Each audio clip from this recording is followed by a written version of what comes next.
하나님의 말씀 함께 보겠습니다. 신약성경 골로새서 3장 12절에서 14절까지의 말씀과 빌립보서 2장 5절에서 8절까지의 말씀입니다. 그러므로 너희는 하나님이 택하사 거룩하고 사랑받는 자처럼 긍휼과 자비와 겸손과 온유와 오래 참음을 옷 입고 누가 누구에게 불만이 있거든 서로 용납하여 피차 용서하되 주께서 너희를 용서하신 것 같이 너희도 그리하고 이 모든 것 위에 사랑을 더하라. 이는 온전하게 매는 띠니라. 너희 안에 이 마음을 품으라. 곧 그리스도 예수의 마음이니 그는 근본 하나님의 본체시나 하나님과 동등됨을 취할 것으로 여기지 아니하시고 오히려 자기를 비워 종의 형체를 가지사 사람들과 같이 되셨고 사람의 모양으로 나타나사 자기를 낮추시고 죽기까지 복종하셨으니 곧 십자가의 죽으심이라. 아멘. 오늘은 성도의 튜닝 세 번째로 더 겸손이라는 제목으로 함께 말씀을 나누고자 합니다. 이사야 43장 21절에서는 하나님께서 우리를 창조하신 목적을 이렇게 기록해 놓고 있습니다. 이 백성은 내가 나를 위하여 지었나니 나를 찬송하게 하려 함이니라. 우리는 하나님을 찬양하는 자로 지음을 받았다라고 성경은 말씀하고 있습니다. 따라서 우리가 하나님의 마음에 조율되어 있을 때 우리 안에서 나오는 행동과 말들은 아름다운 찬양이 되어 하나님을 높이게 됩니다. 그러나 반대로 우리가 하나님께 조율되어 있지 않을 때는 우리 안에서 나오는 행동과 말들은 하나님의 영광을 높이지도 못하고 사람들로 하여금 불협화음을 이렇게 듣게 하는 안타까운 소리들이 되게 됩니다. 이 말씀을 준비하면서 이전에 한 목사님께서 설교를 하면서 이제 예로 들었던 한 이야기가 좀 생각이 났습니다. 조크입니다. 충청도의 한 이발소에서 있었던 이야기라고 합니다. 어느 외국인 선교사가 충청도의 한 마을의 이발소에 방문을 하게 되었습니다. 이발소에 들어가서 자리에 앉았는데 이발사가 그 선교사를 향하여 이렇게 말합니다. 와시우? 그 선교사는 이발사의 인사를 영어 what see you라고 이제 듣게 된 겁니다. 그러면서 야, 시골에서 이발사가 영어도 잘하는구나 라고 생각하면서 자리에 앉아서 뭐가 보이지 하면서 눈앞에 보았더니 거울이 보인 겁니다. 그래서 앉아가지고 그 선교사가 이렇게 말합니다. 미러. 그러자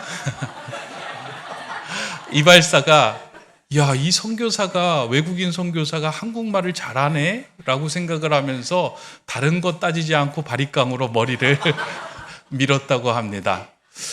그 상황에서 선교사가 너라고 외치는 상황에서 이발사는 충청도식으로 이를 어쩐대요 하면서 그 이제 당황한 상황들을 이렇게 모면해 나갔다라는 그런 이야기를 이제 제가 들은 적이 있습니다. 이처럼 우리는 어떠한 자극이 들어올 때 내 안에 있는 언어와 감정으로만 그 자극에 대해서 반응하고 해석할 수 있습니다. 전혀 낯선 것들, 들어보지 않았던 것들, 우리 안에 없는 것들을 우리는 꺼내어서 반응하거나 행동할 수 없습니다. 그러다 보니까 내 안에 있는 것 비슷한 것들을 그 자극에 맞추어서 꺼내면서 우리는 그렇게 생각합니다. 잘했다. 이게 저 사람의 의도가 맞겠다 라고 생각하면서 그대로 행동하고 말을 하는데 때때로 그것은 상대방의 의도와 달리 불협화음이나 상대방을 당황케 하는 일들이 참 많이 있다라는 것입니다. 이러한 모습은 우리의 신앙생활에서도 존재합니다. 우리가 성경 말씀을 읽고서 이해하는 것처럼 우리는 생각하고 있지만, 왜냐하면 성경이 한글말로 되어 있기 때문에 우리는 성경을 읽으면서 대부분 우리가 이해를 다 한다라고 생각을 합니다. 그렇지만 전혀 다른 방향을 잡을 때가 종종 있습니다. 성경에 기록된 말씀을 내가 가지고 있는 세상의 상식과 윤리적인 기준에 한해서 그것을 읽고 이해하고 또 반응하며 살아갈 때가 있습니다. 이러한 오해를 가져오는 것 가운데 하나가 오늘 우리가 살펴볼 겸손이라는 말입니다. 사실 성경에서 겸손이라는 단어가 참 많이 나오는데요. 이 말은 성경뿐만 아니라 우리가 살아가는 일상의 삶에서도 중요한 덕목이라고 이야기하면서 많이 언급되고 사용하는 말입니다. 불교에서도 사용하기도 하고요, 유교에서 사용하기도 하고요, 윤리나 도덕에서도 이 겸손하라라고 하는 이야기는 많이 사용하고 있습니다. 그러다 보니까 성경에서 성경을 읽다가 겸손해라라고 하는 이야기를 들을 때 우리는 성경에 기록된 정확한 이해가 없을 때는 우리가 가지고 있는 세상적인 기준, 윤리적인 기준, 아니면 유교적인 생각, 때로는 불교적인 겸손의 의미를 끄집어내고는 이렇게 사는 게 겸손한 삶이다라고 생각하며 잘 살고 있다라고 그 방향을 오해하며 잡을 때가 있다라는 겁니다. 여러분들도 생각할 때 성경에서 겸손하라라고 이야기를 하면 마음을 굽히고 상대방을 낮게 여기는 것이다 라고 우리는 생각을 하면서 그 수준에서만 윤리적이고 도덕적인 수준 이상을 벗어나지 못하고 이해하고 있다는 겁니다. 그래, 오늘도 겸손해야 되는구나. 그래서 다른 사람들보다 더 낮게, 그리고 다른 사람들을 섬겨야 된다는구나 라고 하는 그 수준으로만 우리는 겸손을 이해합니다. 그런데 성경에서 말하는 그 겸손은 세상에서 이야기하는 세상적인 상식과 윤리적인 수준의 겸손을 이야기하지 않습니다. 성경에서 말하는 겸손은 예수 그리스도의 삶이며 예수 그리스도가 가지고 있는 가장 중요한 품성이며 예수 그리스도와 동행할 때만 얻어지는 예수님의 마음을 이야기합니다. 근데 그 마음을 우리가 알아야 하는 것이 참 중요합니다. 그래서 오늘 설교 제목도 그냥 겸손이라고 하지 않고 정관사 덜을 붙여서 더 겸손이라고 정한 겁니다. 우리가 알아야 하는 것, 우리가 행해야 하는 것은 일상에서 행하는 그 겸손 수준이 아니라 예수 그리스도가 행하셨던 그 겸손, 더 겸손의 삶을 살아가야 하기 때문입니다. 성경에서 우리에게 당부하는 이 겸손은 우리의 노력과 애씀으로는 이루어지지 않는 것입니다. 겸손하십시오 라고 이야기를 하고 설교의 말씀을 듣고 돌아가서 오늘은 겸손해야지 라고 한다고 해서 우리는 겸손해질 수 있는 것이 아닙니다. 그러니까 겸손한 척은 할 수 있지만 진정한 겸손은 우리가 만들어내거나 우리가 끄집어낼 수 있는 것이 아닙니다. 겸손은 예수님과 동행하며 그 마음에 조율될 때에만 우리에게 울려나오는 울림입니다. 그래서 예수님은 마태복음에서 이렇게 말씀하고 계십니다. 나는 마음이 온유하고 겸손하니 나의 멍에를 메고 내게 배우라. 그리하면 마음이 쉼을 얻으리니. 예수님은 겸손에 대해서 자신에게 나와 배우라라고 말씀합니다. 이것은 지식을 얻어가라라는 말씀이 아니고요. 겸손이신 예수 그리스도에게 나와 나에게 조율되고 나의 마음과 함께 너희가 그 울림을 가질 때 너의 삶 속에서 그 겸손의 삶을 이루어낼 수 있다라고 하는 초청의 메시지입니다. 그렇다면 예수님이 가지신 그 겸손의 모습, 겸손의 마음은 어떤 것일까? 이에 대해서 이제 성경은 이야기하고 있는데요. 빌립보서에 보면 이제 사도 바울이 빌립보 교회를 향하여 편지를 보낼 때 빌립보 교인들이 이제 겸손에 대해서 질문을 하였을 때 어떻게 사는 것이 겸손일까? 그에 대한 이제 답신으로 보낸 것이 이제 빌립보서인데 그 가운데 이와 같은 말씀을 적어 놓고 있습니다. 빌립보서 2장의 말씀입니다. 너희 안에 이 마음을 품으라. 곧 그리스도 예수의 마음이니 그는 근본 하나님의 본체시나 하나님과 동등됨을 취할 것으로 여기지 아니하시고 오히려 자기를 비워 종의 형체를 가지사 사람들과 같이 되셨고 사람의 모양으로 나타나사 자기를 낮추시고 죽기까지 복종하셨으니 곧 십자가의 죽으심이라. 바울이 빌립보 교회를 향하여 보낸 이 글은 사실 바울의 멘트는 아닙니다. 그 이전부터 예수 그리스도의 마음이 어떤 것인지, 우리가 예수를 찬양하는 삶을 어떻게 살아가야 하는지, 예수님의 본질이 무엇인지를 바라보고 사람들이 불렀던 예수의 찬가의 내용입니다. 그러니까 빌립보서에서 처음 언급된 것이 아니고요. 이미 사람들의 입을 통해서 불려졌던 노래가 이 구절이라는 것입니다. 그래서 사도 바울은 이 구절을 통해서 겸손을 배워야 할 것을, 겸손의 모습을 가져야 할 것을 그들에게 다시 언급합니다. 답한 것입니다. 그러면 이 구절 속에서 우리는 어떠한 겸손, 어떠한 예수님의 마음을 찾아낼 수 있을까? 우리말 성경에서는 잘 드러내지는 않지만 저는 이 본문을 읽으면서 원어에서는 그 예수님의 마음 겸손을 나타내는 두 가지의 단어가 오늘 본문 안에 들어있다라고 이제 생각하고 그 두 가지의 단어를 찾았습니다. 그리고 이 단어를 중심으로 하나씩 좀 살펴보려고 합니다. 그러니까 원문에서 이제 헬라어에서 찾은 내용입니다. 제가 이제 그 조율에 대한 이야기를 하면서 몇 주 전부터 조율에 대한 이야기를 하면서 때로는 뭐 히브리어를 쓰기도 하고 때로는 막 헬라어를 쓰기도 해서 여러분들 머리가 좀 이렇게 설교 들으면서 복잡할 수 있겠다 생각이 드는데요. 제가 굳이 그 예배 시간에 그 어려운 헬라어, 히브리어를 쓰는 이유가 있습니다. 그 이유는 새롭게 하고 좀 낯설게 하기 위함입니다. 왜냐하면 겸손이다라고 하는 것에 대해서 우리는 이미 너무나도 많은 상식적인 생각을 가지고 있습니다. 그러니까 꺼내려고 해도 세상적인 기준 그 이상을 넘어서지 못하기 때문입니다. 그래서 조금 낯설게 함을 통해서 좀 낯선 단어를 듣고 겸손이 그러한 의미가 있다라고 하는 것을 여러분 마음 한켠에 새겨놓으면 겸손이 그런 마음이었구나. 겸손이 이렇게 살아가는구나. 겸손을 이렇게 조율해야 하는구나. 라는 것에 대해서 새로운 시각, 새로운 마음, 새로운 도전을 가질 수 있기 때문에 굳이 어려운 헬라어를 그리고 히브리어를 사용하는 겁니다. 그 첫 번째로 살펴볼 단어는 7절에 기록된 자기를 비워, 자기 비움에 해당되는 헬라어입니다. 이 헬라어로는 이것을 케노시스라고 이야기를 합니다.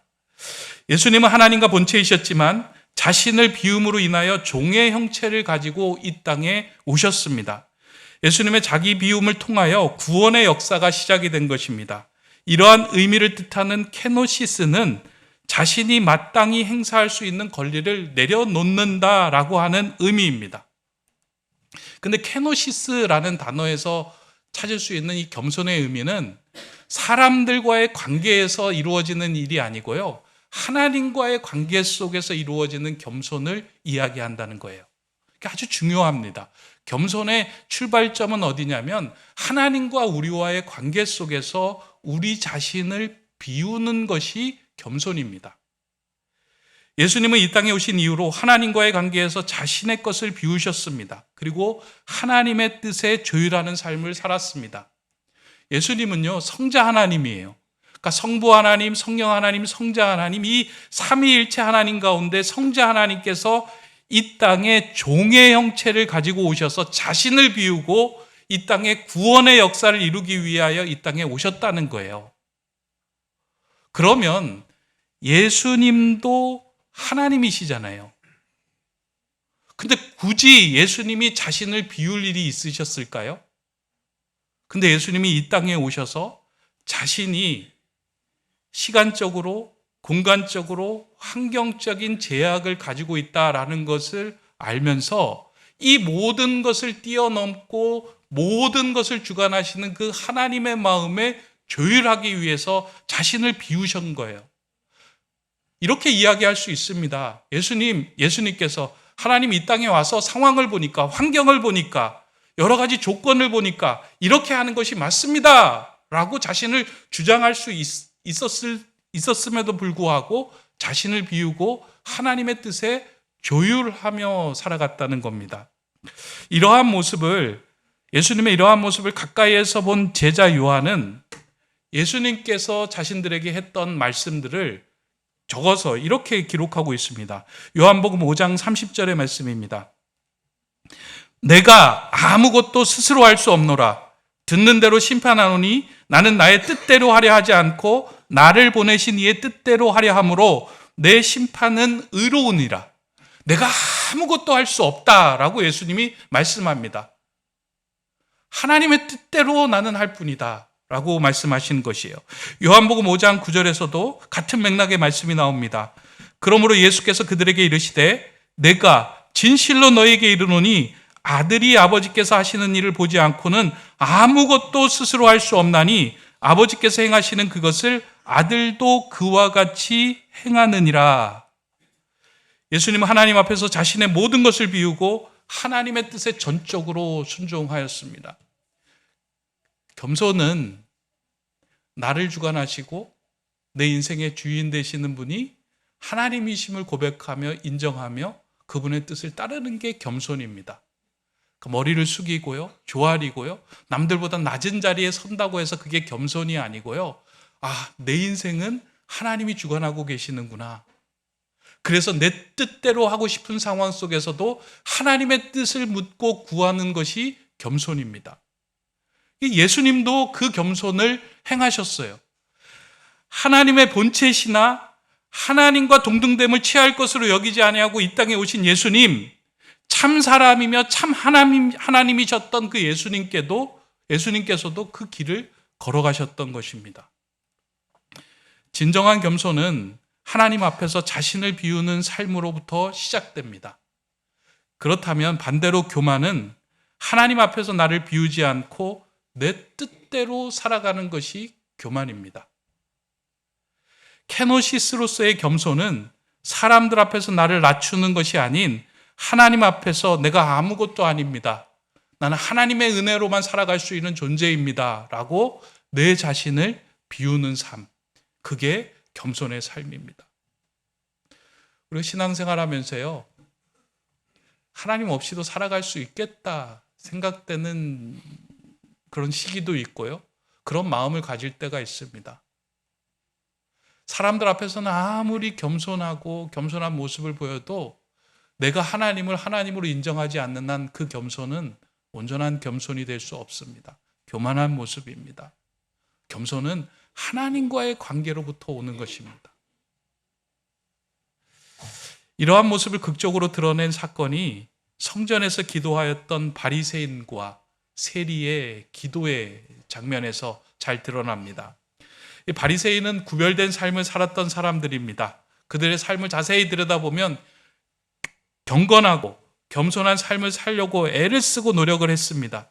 실제로 그들에게서 드러난 모습들은 경건하고 겸손한 모습들이었습니다.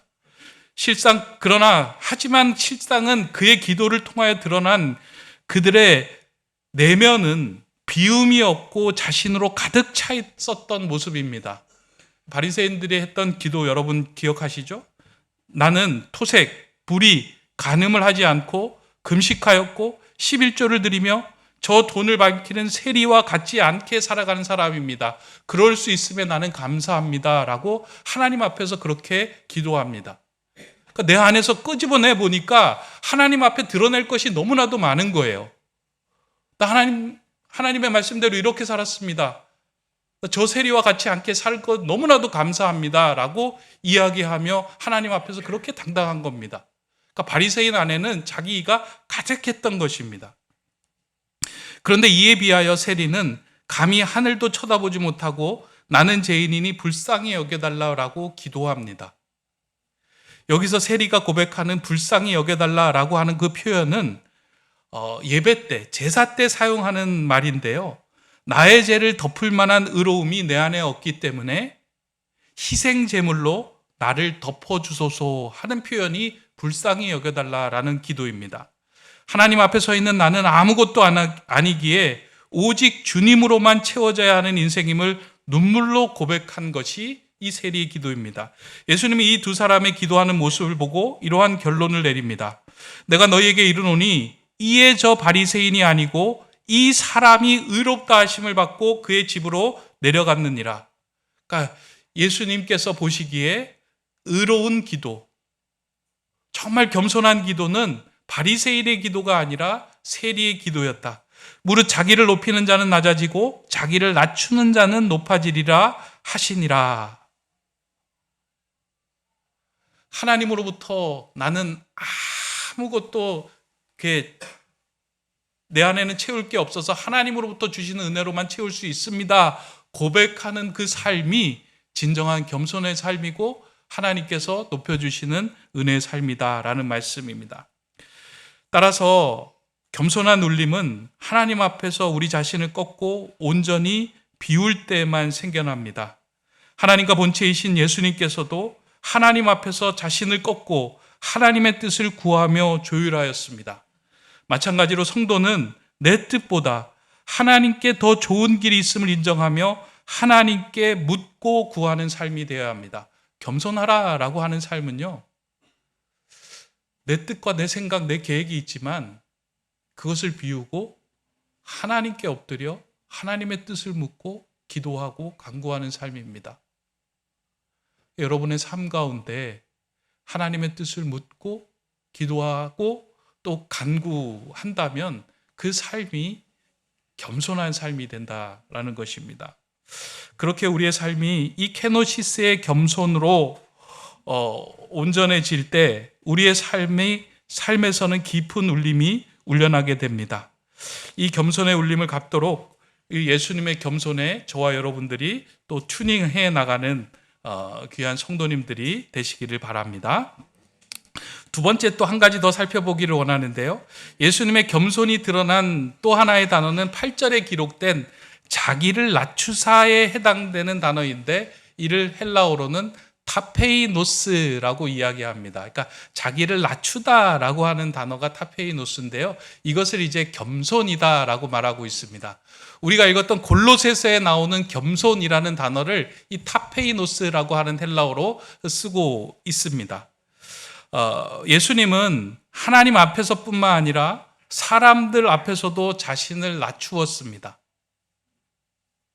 한 사람을 존귀하게 여기며 그 사람을 하나님의 자녀로 구원하기까지 자신이 죽기까지 복종하며 낮은 곳으로 내려가셨던 것이 예수님의 낮아지심, 겸손한 마음이었습니다. 이 타페이노스라는 것은요, 낮아진다라는 뜻인데요. 이건 신분이나 지위나 위치가 낮아진다라는 것이 아니고요. 상대방의 마음과 상대방의 상황을 이해하기 위해서 내가 그 사람보다 더 낮아진 곳에 거한다라는 의미입니다. 그러니까 만일 물이 위에서부터 아래로 흘러올 때 상대방보다 높은 곳에 있으면 상대방의 마음이 위로 올라가지 않는 것처럼 그 상대방의 마음이 아래로 내려올 수 있도록 그 사람보다 낮은 곳에 거하는 것이 이 타페이노스의 겸손입니다. 그러니까 예수님은 그와 같이 모든 사람들을 구원하기 위해서 십자가에까지 그 죽음의 자리까지 내려가면서 다른 사람들의 마음을 헤아리며 존귀히 여겼습니다. 그렇다면 우리가 가져야 하는 그 겸손의 마음은 무엇일까? 저는 다른 사람들의 마음이 우리 안으로 흘러들어올 수 있도록 그 사람보다 낮은 마음을 갖는 것, 그것이 겸손입니다. 겸손하십시오라고 하면 우리는 한 번쯤은 상대방의 마음을 헤아리려고 합니다. 그래서 저 사람이 참 이해가 안 돼요. 저 사람의 그 행동이나 상황들이 이해가 안 돼서 그 사람을 헤아리려고 하는 마음조차 이제 갖기가 어렵습니다. 근데 겸손은요, 그 사람의 형편과 상황과 마음을 헤아리기 위해서 내 마음을 그 사람보다 낮은 곳에 두는 거예요. 그렇게 낮은 곳에 두기 시작할 때 그 사람의 마음이 우리 안으로 흘러 들어옵니다. 이게 예수님께서 걸어가셨던 십자가의 길이며 낮아지심의 길이었어요. 가정 안에서 그 가정이 온전하게 회복되고 가정이 평안해지는 일이 있다면 이해되지 않는 사람의 마음을 헤아리기 위해서 그 마음을 낮은 곳에 두는 거예요. 근데 어느 순간에 우리는 그러잖아요. 부부 사이에 문제가 생기면 어느 순간에 저 사람 참 이해 안 돼. 나 이제 이해하는 거를 멈추기로 했어 라고 하면서 그냥 선을 한번 쭉 굽니다. 근데 타페이노스는요, 그렇게 이례적으로 한번 마음을 쓰고 그냥 낮아지는 것이 아니고요, 계속해서 주님의 마음에 조율되면서 나를 낮추어가는 것이 타페이노스의 겸손입니다. 이해가 될 때까지. 그 사람보다 낮은 마음에 서기 위해서 계속해서 주님의 마음에 조율해 나가는 마음입니다. 초대 교부였던 어거스틴에게 어느 날 제자들이 찾아와 이런 질문을 하였습니다. 선생님, 그리스도인으로서의 최고의 덕목은 무엇입니까? 그러자 어거스틴이 이렇게 대답합니다. 첫째는 겸손입니다. 그러면 둘째는 무엇입니까? 둘째는 겸손입니다. 그럼 셋째는 무엇입니까? 셋째는 겸손입니다.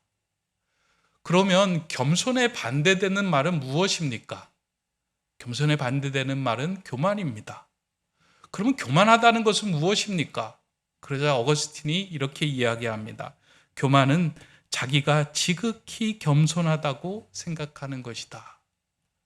되게 역설적인 이야기예요. 내가 겸손하다라고 생각하는 것을 교만하다라고 말합니다. 근데 우리는 이 말을 좀 새겨들어야 할 필요가 있습니다. 우린 사람들 앞에서 우리 자신을 조금 낮추고 난 후에는 나는 꽤 겸손하게 살아가고 있다, 나는 겸손하다라고 하는 마음을 다 가지고 살아갑니다. 그러니까 신앙생활을 조금이라도 하신 분들이라면 나 꽤 괜찮다, 겸손하다라고 생각하며 살아갑니다. 여러분들도 그러실 거예요. 여기 주일에 와서 예배 드릴 정도가 되면 나 정도면 그래도 괜찮지, 나 정도면 그래도 제대로 살고 있는 거지 라고 생각을 해요. 나 정도면 그래도 예수님의 말씀대로 살려고 애쓰는 것이지. 그러면서 다른 사람을 볼 때 다른 사람이 그렇게 행동하지 않는 것에 대해서 왜 저 사람은 저렇게 살아갈까? 저 사람은 참 교만한 사람이야 라고 말하게 된다는 거예요. 근데 그런 마음이 들고 그런 말을 하는 자체는 이미 겸손이 아닌 교만의 마음을 가지고 있는 거다라는 것입니다. 겸손은 내가 스스로 낮아지는 것이 아니고요, 주님께 조율되어서 내가 낮아져 있는 것을 모르는 상태를 이야기하는 거예요. 그냥 그 길에 묵묵하게 살아가는 것을 이야기합니다. 미국의 하버드 대학의 교수였던 헨리 나우엔, 저도 이분의 쓴 책을 참 좋아하는데요. 이분은 석학 중에 석학이었습니다. 그가 하버드 대학의 교수직을 어느 날 내려놓고 데이 브레이크라고 하는 정신지체화 돌봄센터로 들어갑니다. 그러니까 자신이 가지고 있었던 모든 지위를 내려놓고 가장 낮게 여겨진다는 그 돌봄센터로 들어가서 일을 하는데요. 지적 장애인들의 식사와 목욕과 용변을 치우는 일을 하며 하루하루를 살아갑니다. 그러한 시간을 보내던 중 자신이 깨닫게 된 큰 은혜를 그는 자신의 책 예수의 이름이라고 하는 책에서 이렇게 해고합니다. 그동안 나는 올라가는 일만 추구하였다. 어려서부터 공부를 잘해 신동이라고 추앙받고 하버드 대학 교수까지 올라갔다. 나의 저서 20여 권은 사람들에게 인기를 얻었다. 그러나 어느 날 정신지체아인 아담을 만났을 때 인간의 고통에 참여하는 내리막길을 통하여 예수를 바로 알 수 있다는 것을 깨달았다. 오르막길에서는 예수가 보이지 않았지만 내리막길에서는 진정한 예수를 만날 수 있었다. 참 의미 있는 그 고백을 했습니다. 한없이 오르막길로 향하여 달려나갈 때는 그 안에서 예수가 없었다라고 하는데, 진정한 예수는 자신이 가장 낮게 여겨지고 가장 어려운 순간으로 내려가는 그 길에서 만났다라고 고백을 합니다. 예수님께서 우리에게 겸손하라라고 하신 말씀은 우리의 몸을 낮추라라고 하는 것이 아니고요, 내가 그 자리에서 너를 만나기를 원한다, 너가 그러한 근사한 사람으로 살아가기를 원한다라고 하는 주님의 아름다운 초청입니다. 신앙생활하면서 겸손하십시오라고 하는 것은 몸을 더 낮춰서 겸손하게 살아가야 하지, 물론 이것도 중요한 건데요, 더 겸손하라라고 하신 것은 그 낮은 곳에서 우리를 만나게 하시는, 우리를 만나고자 하시는 하나님의 초청이며 예수님의 부르심입니다. 낮은 곳에는 하나님이 계시고 낮은 곳에 거할 때는 우리 주님이 우리에게 맡겨주신 그 사명을 이루어갈 수 있기 때문입니다. 올 한 해 저는 여러분이 한번 이런 도전을 해봤으면 좋겠어요. 여러분이 도저히 이해가 되지 않는 아마 한 사람이 있을 겁니다. 그게 여러분과 같이 사는 사람일 수도 있고요, 여러분의 그 공동체에서 만나는 사람일 수도 있고요, 또 여러분의 자녀일 수도 있습니다. 속이 부글부글 끓어서 이해가 되지 않는 사람. 그럴 때 그 사람을 향하여 쟤는 참 이해가 안 돼라고 선을 긋는 것이 아니고요, 그 사람의 마음을 이해할 수 있도록 여러분의 마음을 더 내려놓는 거예요. 그렇게 내려놓고 조율하고 내려놓는 그 자리에서 예수님은 저와 여러분들을 만나주시고 우리로 하여금 예수의 깊은 울림을 울리게 하는 겸손의 삶을 살아가게 하실 것입니다. 올 한 해 여러분의 이 겸손을 통해서 여러분 안에 도저히 풀리지 않았던 그 문제들이 더 낮아진 마음으로 풀려지는 그런 놀라운 일들이, 그 울림의 역사가 이루어지기를 주님의 이름으로 축원합니다. 기도하겠습니다. 사랑의 하나님, 오늘 말씀을 통하여 겸손은 비교에서 오는 것이 아니라 내 삶에서 하나님을 인정하는 것임을 다시금 알게 하심에 감사를 드립니다. 이제 예수님의 초청에 응하여 예수님의 겸손에 조율된 삶을 살아가고자 합니다. 우리의 힘으로는 겸손할 수 없음을 고백하오니 하나님의 은혜가 채워지도록 나를 비우게 하시고 하나님의 영광이 드러나도록 십자가의 그 낮은 길까지 주님과 동행하며 내려가는 자 되게 하여 주시옵소서. 겸손한 자에게 은혜를 베푸시는 우리 주 예수 그리스도의 이름으로 기도드립니다. 아멘.